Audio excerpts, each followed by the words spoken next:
Hello po, sa video pa na to is pag-aaralan natin kung paano maglagay ng link sa Microsoft Word. So, para maglagay ng link is hanap tayo ng word na gusto natin lagyan ng link. Let's say, lalagyan ko po yung computer.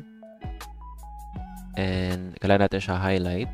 And then from Insert tab, may makikita tayong link.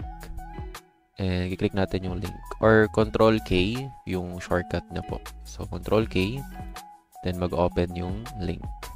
So, kunin natin itong existing file or web page. Then, magta-type tayo ng address kung ano yung gusto natin maging link. So, kunyari www.google.com. And then, okay po natin.